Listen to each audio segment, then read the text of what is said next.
আমাদের যুদ্ধ অপরাধী তাদের যে স্বাধীনতার বিরুদ্ধে ছিল ওই নামটা ঘোষানোর জন্য তারা একটা মুক্তিযোদ্ধাকে এরকম একটা দালাল শ্রেণীর মুক্তিযোদ্ধা তার সুবিধাবাদী মুক্তিযোদ্ধাকে নিয়ে আসছে তারা।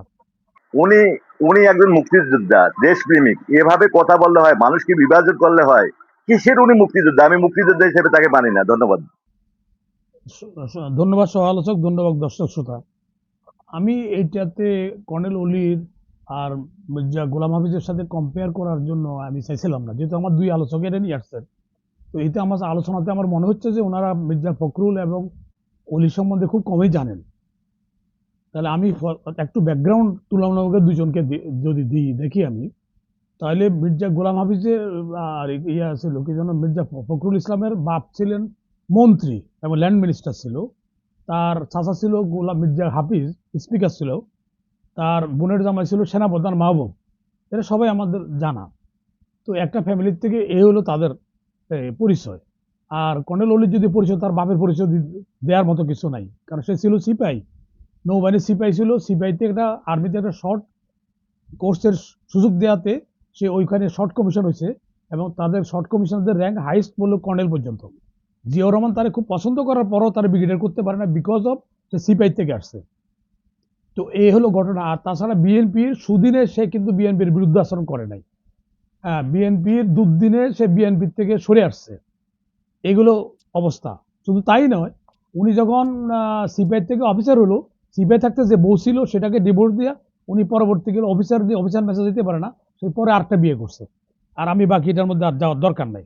আর এই যে ইয়ের যেটা সে তার শর্টেজ হলো, সে মুক্তিযোদ্ধা না, আমরা ফখরুল ইসলাম আলমগীর। কিন্তু ফখরুল ইসলামের বাপেরকে যেটা বলা হচ্ছে যে রাজাকার, অ্যাকচুয়ালি সে ওই অর্থে রাজাকার নয়, কারণ তখন চেয়ারম্যান যারা ছিল তাদের শান্তি কমিটি হইতে বলছে। আমি একজন মুক্তিযোদ্ধা, সেই কারণে জানি। এটা আমার ফাদারকে এরকম বলা হয়েছে, উনি যায় না, যেহেতু আমি মুক্তিযুদ্ধ চলে গেছে, আমার ফাদার এই সুযোগ আর গ্রহণ করতে পারে নাই।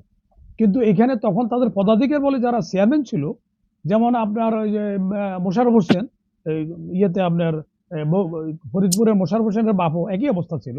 ওদেরকে তখন অফিসিয়াল অর্ডার করে দিছে যে তারা যারা চেয়ারম্যান ছিল তারা ওখানে শান্তি কমিটির সদস্য হইতে হবে। এটা তার ইচ্ছায় আর অনিচ্ছার বিষয় না। এক, দুই নম্বর হলো পৃথিবীর কোনো আইনে বা কোনো ধর্মে বাপের অপরাধের জন্য ছেলেকে অপরাধী করা যাবে না। তাহলে এই জিনিসটা ক্লিয়ার। ফখরুল ইসলাম আলমগীর সাহেব একজন সজ্জন ব্যক্তি। ওনার শুধু মুক্তিযুদ্ধটা মাইনাস আছে, উনি মুক্তিযুদ্ধ করতে পারেন নাই। আর বাকি সব গুণাগুণ যদি ওনার লগে তুলনা করে, ফ্যামিলির ব্যাকগ্রাউন্ড ধরে, আপনার আমি যারা কর্নেল অলির কথা বলছে, অলিরে কেন আনলো জামাত? অলিরে আনছে এই জন্য যে জামাতের যুদ্ধ অপরাধী তাদের যে স্বাধীনতার বিরুদ্ধে ছিল ওই নামটা ঘোষানোর জন্য তারা একটা মুক্তিযোদ্ধাকে এরকম একটা দালাল শ্রেণীর মুক্তিযোদ্ধা, তার সুবিধাবাদী মুক্তিযোদ্ধাকে নিয়ে আসছে তারা। আর গেল যে ভোটাভুটিতে যদি যাওয়া হয়, তাহলে 70 অনুচ্ছেদ যদি তুলেও দিই আমি, তাহলেও কিন্তু কর্নেল অলিরে অনেক জামাতের অনেকে ভোট দিবে না, যদি তার ব্যাকগ্রাউন্ডটা জানা হয়। কারণ যে এত সুবিধাবাদী, যার সংসার করছে, সে বউ বদলাই ফেলছে কমিশন অফিসার হওয়ার পরে। তো এইটা গেল তার চরিত্র। এটা অনেকে জানেন না। জামাতে আমার মনে হয় জামাতে আমির জামাত যদি জানতো এই কথা, তাহলে তারা অনুমোদন দিতেন না, অন্য মুক্তিযোদ্ধাটা খুঁজতেন, তারা ওনাকে খুঁজতেন না। আর যারা সুবিধা পাইছে, যারা তারা আইডেন্টিটি দিচ্ছে, বিএনপি তারা মন্ত্রী বানাইছে। একটা সিপাহীকে প্রমোশন পাই এটা আসার পরে তারা মন্ত্রী বানাইছে এবং গুরুত্বপূর্ণ মন্ত্রী দেওয়া হয়েছে। তারপরে সে তাদের বিপদের সময় তাদেরকে পিঠ দেখাইছে। তো এই ধরনের যত গুণাগুণ, যত মুক্তিযুদ্ধ হোক না, মুক্তিযুদ্ধ হয়েছে একমাত্র সার্টিফিকেট না। যেমন তাহলে তাহেরকে ফাঁসি হয়েছে কেন? তাহের তো মুক্তিযুদ্ধ ছিল। এখন যদি আমি কালকে, আমি একটু মুক্তিযোদ্ধা, রণাঙ্গনের মুক্তিযোদ্ধা, কিন্তু আমি অনেকে শুনে বলতেছে আমি তো মুক্তিযোদ্ধা রণাঙ্গনের। তো সেই জন্য আমি বলতেছি আমি তো এদের সবগুলির বায়োডাটা জানি। তো এখানে আপনার মুক্তিযুদ্ধ হইলে যদি আমি মার্ডার করি, যেমন তাহেরের ফাঁসি হয়েছে, তাতে মুক্তিযোদ্ধা বীরুত্তম ছিল, তার ফাঁসি হয়েছে না? এরকম বহু মুক্তিযোদ্ধার এই দেশে ফাঁসি হয়েছে বিভিন্ন আকাম কুকাম করার জন্য। ওটা অনেকে বলতেছে মুক্তিযোদ্ধা, হ্যাঁ মুক্তিযোদ্ধার, কিন্তু মুক্তিযোদ্ধার ব্যাকগ্রাউন্ড, মুক্তিযুদ্ধ একটা সাইড, সেটার জন্য স্যালিউট পাবে, দাফন করার সময় গান স্যালিউট পাবে। কিন্তু যদি সে মার্ডার করে তাহলে সে ফাঁসি হবে। তাহলে এরকম বহু মুক্তিযোদ্ধার ফাঁসি হয়েছে। তো মুক্তিযুদ্ধ একমাত্র কোনো সার্টিফিকেট না, যেখানে হলে মার্ডার করলো তাকে সবকিছু করতে হবে। জামাত যেটা করছে, কেন করছে? জামাতের এই সময়ের জন্য তাদেরকে এরকম কোনো উল্লেখ করার মতো কোনো মুক্তিযোদ্ধা নাই। সেই জন্য ওটা তাদের যে দুর্গন্ধটা আছে, এটা দূর করার জন্য তারা ওনাকে নিয়ে আসে। তো দুর্গন্ধ আনিয়ে এটা ভালো একটা সুগন্ধিওয়ালা একটা মুক্তিযোদ্ধাকে আনতো, উনি কিন্তু নিজের দুর্গন্ধওয়ালা আর মুক্তিযোদ্ধাকে আনছে। আর 70 অনুচ্ছেদের কথা যেটা বলছি, যে বিএনপির নয়, জামাতের অনেক ভোট ওনার অলি পাইবা না যদি 70 অনুচ্ছেদ উঠাই দেয়। যেহেতু এখানে 70 অনুচ্ছেদ আছে, সেখানে ফ্লোর ক্রস করার পার্টির সিদ্ধান্তের বাইরে যেতে পারবে না। সুতরাং এটার ইলেকশনটা প্রতিযোগিতামূলক হবে না। ওই যে জামাতের যে ইলেকশন, জাতীয় ইলেকশনে যেটা হচ্ছে এখানেও তাই হবে, তাই সে 70টা পাবে, আর এরা যা পাইছে তারা তাই পাবে। সুতরাং প্রতিদ্বন্দ্বিতা কোথায় হচ্ছে? প্রতিদ্বন্দ্বিতা হবে না। আর একটা কথা হলো, ফখরুল ইসলাম আলমগীরের এখনো চূড়ান্ত না। ও বেশিরভাগ লোকে সমর্থন করতেছে, কিন্তু এখন এটা চূড়ান্ত হয় না পার্টিতে।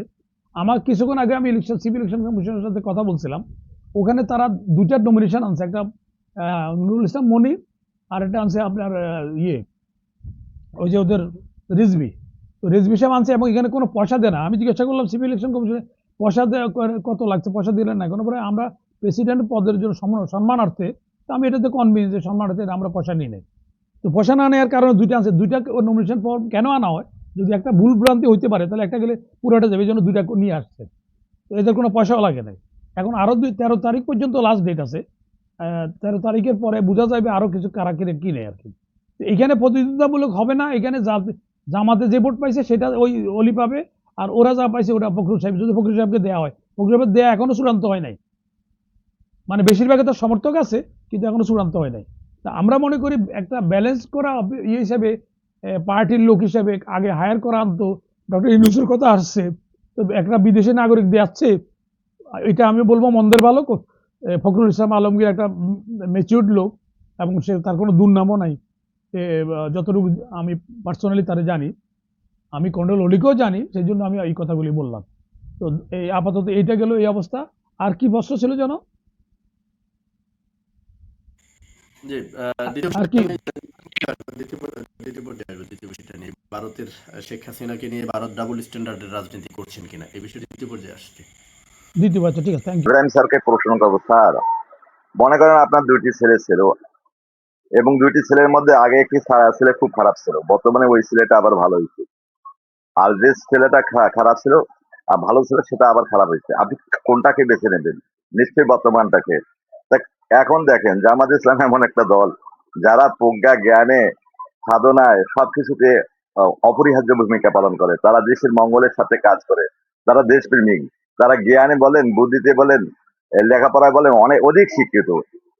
বাংলাদেশের মানুষ কাকে বেছে নেবে আপনি বলেন তো? এই মুক্তিযোদ্ধার চেতনা গেয়ে গেয়ে আমরা কি ওই খারাপ ছেলেটার মতো এদেরকে মেনে নিতে পারি, না সভ্য ছেলেটাকে বেছে নিতে পারি? বর্তমান তো সেটাই বলে। পাটোয়ারি স্যার একটা কথা বললেন, আমরা এখানে ব্যক্তিগত আলোচনা করব না, কিন্তু তিনি এমন ভাবে ব্যক্তিগত আলোচনা করলেন যে একটা মানুষকে এমন ভাবে ধুয়ে দিলেন, সেই অলি আহমেদ আসলে কিছুই না। এভাবে কেন কথা বলবো আমরা প্ল্যাটফর্মে? তার পেশা নিয়ে কথা বলতে পারি, তার আত্মজীবনী নিয়ে কথা বলতে পারি, ব্যক্তিগত চরিত্র এভাবে আমরা কেন তুলে ধরতেছি?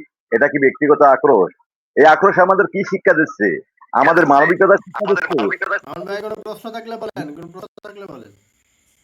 মনির ভাই, এই আলোচনার মাধ্যমে তো উনি উনি একজন মুক্তিযোদ্ধা, দেশপ্রেমিক, এভাবে কথা বললে হয়? মানুষকে বিভাজন করলে হয়? কিসের উনি মুক্তিযোদ্ধা? আমি মুক্তিযোদ্ধা হিসেবে তাকে মানি না। ধন্যবাদ।